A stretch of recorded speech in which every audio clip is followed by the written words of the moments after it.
24 કલાક આપ્યા. આપણે ક્યાં કેવી રીતે શું વાપરવું એ આપણા હાથમાં છે. સ્વતંત્ર છીએ. ટાઈમ આપણને ભગવાને ક્યારે હાથ પકડ્યો ખરો? નહીં. પણ આપણો ટાઈમ લીક થાય છે ને એને રોકતા નથી.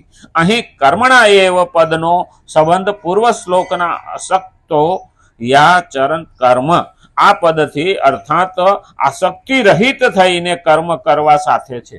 આસક્તિ રહિત. ઘણી વખત આપણે ચોંટી રહીએ ને આના વિના તો મને હાલે નહીં, પણ આસક્તિ છોડવી તો પડે. જ્યાં સુધી આસક્તિ રહે મને આના વિના નહીં ચાલે એને આસક્તિ કીધી. ચોંટી રહેવું અથવા જાય ને તો પણ મનમાં કચવાટ રહેવું. હા, આસક્તિ રહિત થવું પડે. મરતા મરતા જેમાં જીવ ઘૂસી ગયો ને તો એ આસક્તિ રહી કહેવાય. અને આસક્તિ રહે ને તો ન્યાનોય સુખી ન થાય ને અહીંયા સુખી અહીંયા રહે નહીં.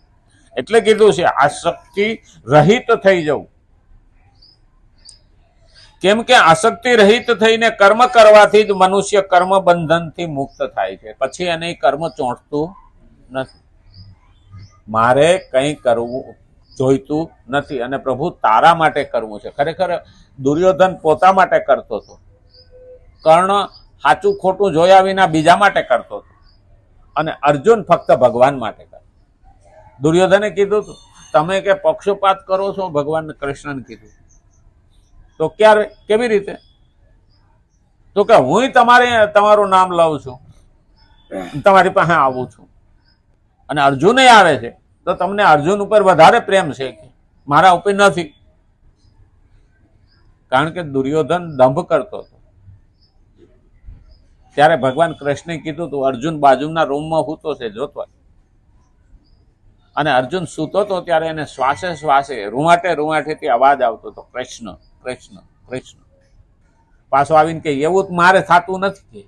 બસ તો જેથી અંદરથી ભાવ જાગવા માંડે તેથી માની લેવાનું કે કૃષ્ણ આપણી પાસે જ છે, દૂર નથી. અને એટલે જ કીધું કર્મ કરવાથી જ મનુષ્ય કર્મ બંધનથી મુક્ત થાય છે. આસક્તિ રહિત કર્મ કરવાથી એને જ કર્મયોગ કયો. કેવળ કર્મ કરવાથી નહીં, કેવળ કર્મ કરવાથી તો પ્રાણી બંધાય છે. ખાલી કર્મ કરીએ ને તો પ્રાણી બંધાય. આસક્તિ હોય ને, ઘણા રૂપિયામાં આસક્તિ હોય, મોહ હોય. હા, ડોહા મરતા હતા તે ચારેય છોકરા ઉભા હતા. હા, ડોહા ડહકા ખાતા હતા કે ડોહાનો જીવ જાતો નથી કે કાંઈક આમ ડોકું લવીને કહેવાય ગયા ડોહા. એટલે છોકરા કે ક્યાંક બાપાએ ધન દાટ્યું છે કે બોલી શકતા નથી કે પણ કંઈક કહેવા માગે છે. હા, એટલે તાત્કાલિક ડોક્ટરને તેડી આવ્યા. ડોક્ટર કે 4000 ઇન્જેક્શન થાય, ડોહા એકવાર બોલશે. હા, એટલે 4000 રૂપિયા સારી ભાઈ 1000 કાઢ્યા હો. 4000 ઇન્જેક્શન માર્યું. ડોહાન બુએ બોલ્યા, પૂછ્યું છોકરા બાપા શું કહેતા હતા? તમારી ડોહી ગાય હાવેણી ખાઈ જાય છે કે 4000 માં હાવેણી પડી. હવે છેલ્લે જો જીવ આપણો ભરાઈ ગયો તો હાવેણીમાં જીવ જાય ને તો પણ વહાં બંધન આવે છે, મુક્તિ મળતી નથી. આ પહેલું યાદ રાખવાનું. મરતા પહેલા બધા કામ આપણે પૂરા કરી લીધા, આપણે બસ નિવૃત્ત. આઈ એમ ઓલ રેડી. હા, આપણે ગામડે જઈએ ને તો 17 તારીખની ભરામણ કરી હો, પણ અરે ભરામણ નહીં કરો તો એ હાલ છે. હા, અહીં રહેતા હોય એને ગામડે જાય ને આ ખરેખર જાત્રા તો મને લાગે એટલે જ આવી છે કે તું 1 મહિનો જાત્રામાં જઈએ, 1 મહિનો ઘર છોડ તો ખબર પડે કે તારા વિના હાલે છે કે નહીં. આ પેલું યાદ રાખવાનું.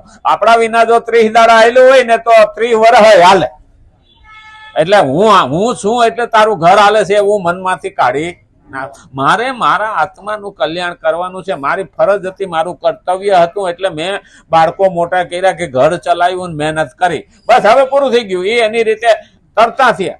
આ પંખીડા છે એના બાળકોને પાંખો આવે એટલે ઉડતા શીખડાવે, ચાંચું મારીને ઉડાડે, ઉડજે. અને એ સ્વતંત્ર ઉડતા થઈ ગયા. પછી પંખીડું કોઈ પૂછવા ગયું તું મારી પાસે આવ્યું ન આવ્યું, કેમ છો કેમ નહીં. એની રીતે તો આપણે પણ એટલી જ જો અપેક્ષા રાખીએ ને કે મારી ફરજ છે, મારું કર્તવ્ય છે, મોટા કરું.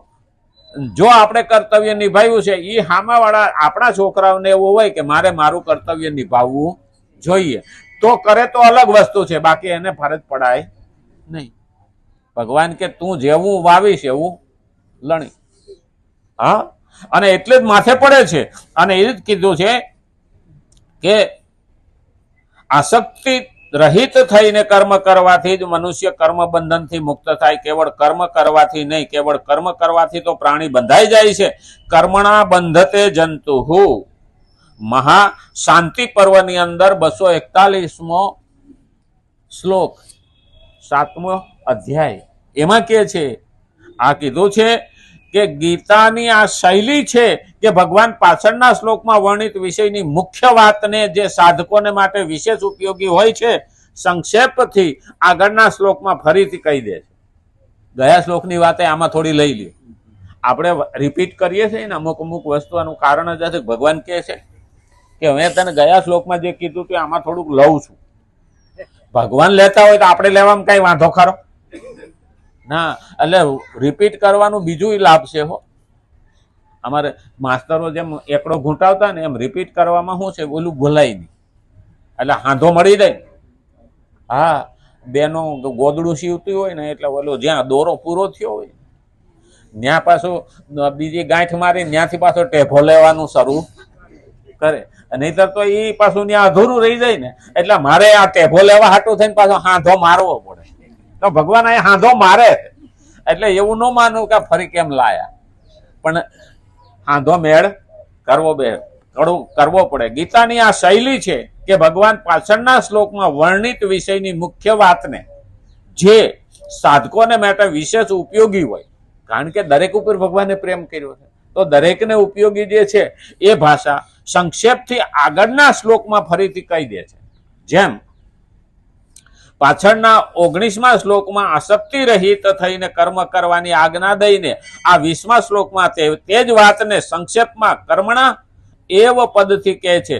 એ જ રીતે આગળ 12મા અધ્યાયના 6થા શ્લોકમાં વર્ણિત વિષયની મુખ્ય વાતને 7મા શ્લોકમાં સંક્ષેપથી મયાવેશિત ચેતસા, મારામાં ચિત્ત લગાડનારા ભક્ત પદથી ફરીથી કહે છે. ટાઈમ થઈ ગયો, આવતીકાલ જો. રામચંદ્ર ભગવાન, કૃષ્ણ કનૈયા લાલ કી જય. ગજાનંદ ગણપતિ ભગવાન કી નમઃ. હર હર મહાદેવ.